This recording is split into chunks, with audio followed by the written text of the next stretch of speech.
Hey YouTube, Jim Miller here again. Just helping you to find and keep the love of your life.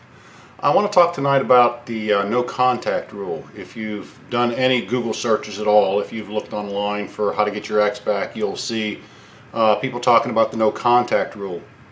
And basically the no contact rule is where you don't contact your ex for a certain period of time, and supposedly they will come back to you, miss you and come back to you. And kind of wanted to clear up a few misconceptions. I got some emails here about the no contact rule, and I haven't really discussed it much yet, but kind of wanted to touch on it real quickly. Usually in a breakup, one person is going to be a lot more hurt than the other person. Generally that's going to be the person who got dumped. They're going to have stronger emotions, they're going to have stronger feelings. And quite often we want to talk to the person. We want to, I know from personal experience, we want to find that one magical thing that we can say that will turn them around and have them do an about face and run back into our arms. The one thing that will tilt the scales in our favor. But this isn't Hollywood. We all see the movies. We love a good love story on TV or on the movies, but right after the lovers get back together, the movie's over, and you don't see what happens a week, 2 weeks, 3 weeks down the road from then. Those magic phrases rarely work in real life. This is not Hollywood. So the no contact rule, it's a period of time when you don't contact your ex, when you don't contact them. There are different words for it and whatnot, but you basically don't contact them, you don't respond. And that means no contact whatsoever. That means no phone calls, no texts, no emails, no liking on Facebooks, no social media communication whatsoever. That's the no contact rule. It serves a couple of purposes. It's not a game, and it's not about punishment. I think a lot of people have the wrong idea of what the no contact rule really is.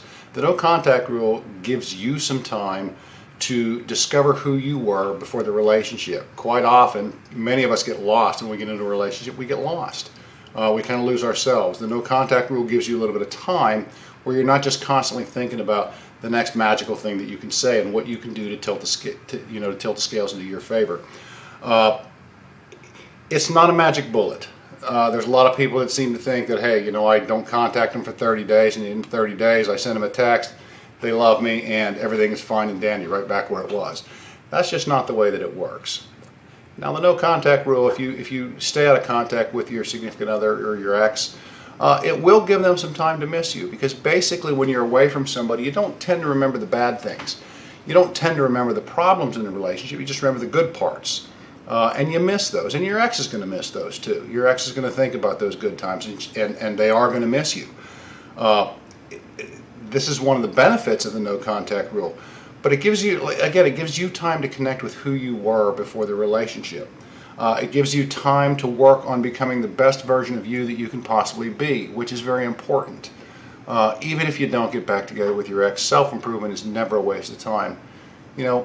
Find the things that you enjoy doing. I mean, I know that after one breakup, I just sat around the house because my life had become, that relationship.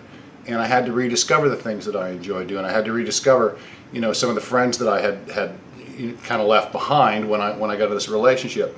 So it gives you time to work on yourself, and that's what the no contact rule is about. It also gives you some time to evaluate the relationship as it really was. So many of us, again, when we're apart from our significant other, we tend to remember only the good parts of it. There were bad parts of it. There were problems. You say there weren't problems. There definitely were problems, and you have to go back and you have to find those problems. You have to evaluate the relationship. You have to look at what you did wrong, and you did wrong things. We all do. You have to remember the arguments, remember the fights, remember the disagreements that you had, and try to see them from the other person's point of view. The no contact rule, though, if you're just sitting around waiting for 30 days to be up so you can contact them and hope that everything, and waiting for them to come back, it won't work. It won't help you.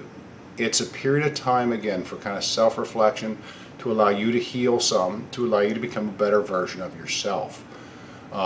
You develop a little more confidence, you get better, you're not as needy, not as clingy, you realize that, hey, I can do some things on my own, I can live on my own. Life is not all that bad. this is what the no contact rule does. And there's some experts that recommend, like 30 days to 6 weeks. Now, the other side of that is the no contact rule doesn't always work, and you can't always do it. Sometimes you have to be on a low contact rule. Maybe you're married, or maybe you were married and you and your wife have split up, or you and your husband have split up, and there's children involved. You have to have contact with each other. But it doesn't have to be long-winded personal contact. It can take care of the business of the family and be done from there. So I know in my situation, when I was broken up, no contact would not have worked. There was low contact. Generally speaking, I would respond to most texts that I got from her, but not with loving, flowering language. It wasn't short and curt, but it was loving. It wasn't loving, flowering language. I love you, I can't live without you, I miss you so badly. It wasn't that. Because that won't help your case either. That just makes you look needy and desperate and clingy. So this is just a little highlight of what the no contact rule is. There's more information. Click the link down below. There's a book in there, 7 Simple Ways to Get Your Ex Back. It doesn't answer all the questions, but it's kind of a guideline. It'll kind of give you a few ideas of what you can do, especially during the no contact period, to kind of rebuild your life and to kind of look at some of what I've been talking about. If you feel like you've gotten value out of this, please like the channel, like and subscribe to the channel. Click the little notification icon. That way, when I upload new videos, you will be notified. And right now, I'm planning on uploading videos every day. So again, this is Jim Miller. Thanks for tuning in, and going to help you find and keep the love of your life. Thank you. Have a great day.